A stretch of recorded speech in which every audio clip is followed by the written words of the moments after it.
Hello hello hello मत बोला, तोहरा कुछ बुझाला कि ना बुझाला?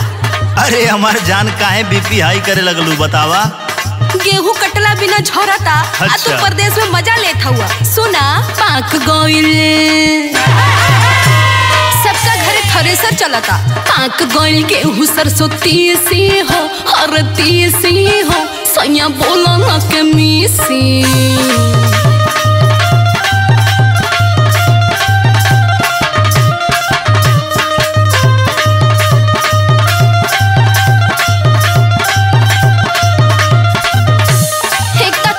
गर्मी बर्दाश्त नहीं की हो। अरे तो छतरी लेके जाइल करा। तो हर छतरी अब काम के नहीं खे। अच्छा। बोला ना कमी से हो, बोला ना कमी से।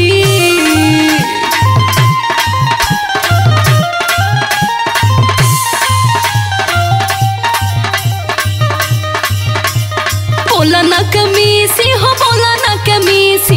बाहर भीतर हमार कोरिया हो गई। जानत है तू कितना आलिया भट्ट बाहर भीतर हम कितना घीसी हो और घीसी हो सैया बोला ना के मिसी। अरे हम मिसा और के मिसी बोला। अब मिश्रा जी तो मिसे आई है ना। खेत हमारा काटब हम, जोतब हम, बोईब हम। अरे सुना, खटबू तबे ता तू पूरी छान के खैबू। तोहरा पूरी के चक्कर में हमार पुआ निकल जाई। अच्छा घबरा मत, जवन कहत है उकरा। हमार बात सुना। आके करब गेहूं के कटनिया हो, कटनिया हो छिलके रख खरे हनिया।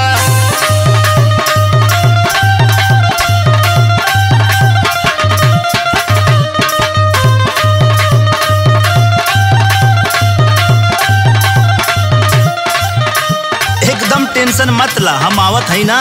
रख खरी हनिया छिलके रख खरी हनिया।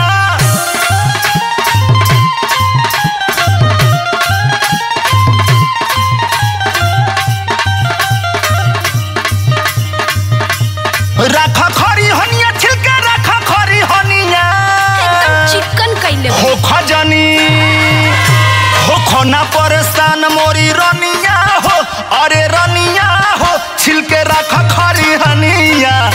आवत तनी जल्लू की ना। अरे जहां से आवत हो कि ट्रेन से? अरे मिश्रा जी के 3 पहिया टेम्पुआ से आवत है। इनहू का टेम्पुआ को तो जगह जगह पंचर हो जाला। इनकरो टायर पुराना हो गईला। इनका ट्यूब में हवे नहीं के रुकत।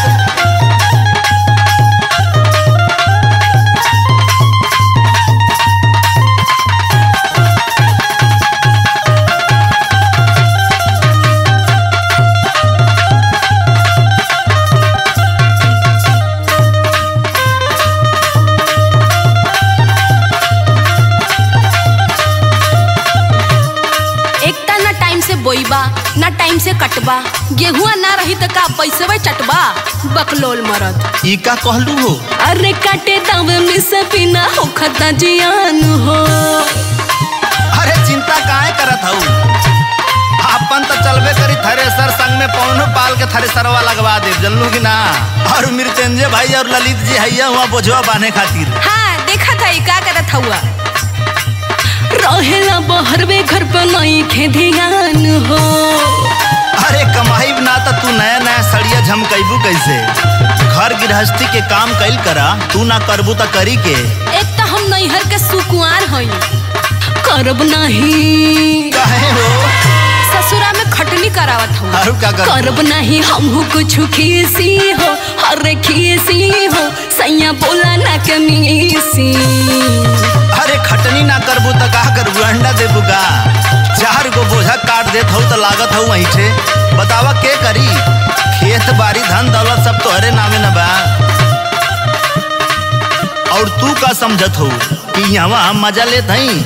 हम कितना परेशान रही ना, तू का जनबू पवन पाल से पूछ ल।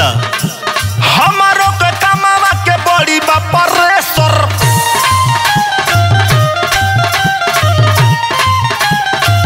इतना मेहनत करत हई कि कपार पका पसीना एड़ी तक जात था।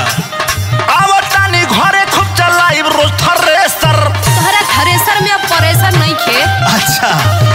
इतना खेत हम दा दियनी आ तू कहत हऊ कि तारा थ्रेसर में परेसर नहीं खे। हम सब जान गई हई। इंदल के पूजा का हो? इंदल के पूजा मानिला बचनिया हो, बचनिया हो, छिलके रखा खरी हनिया। एकदम छील देले हई, एको घास नहीं खे। अरे तब भूसवो धरे खातिर जगहिया बनौले रही हा आ डेहरियो साफ कर लिया बुझलू।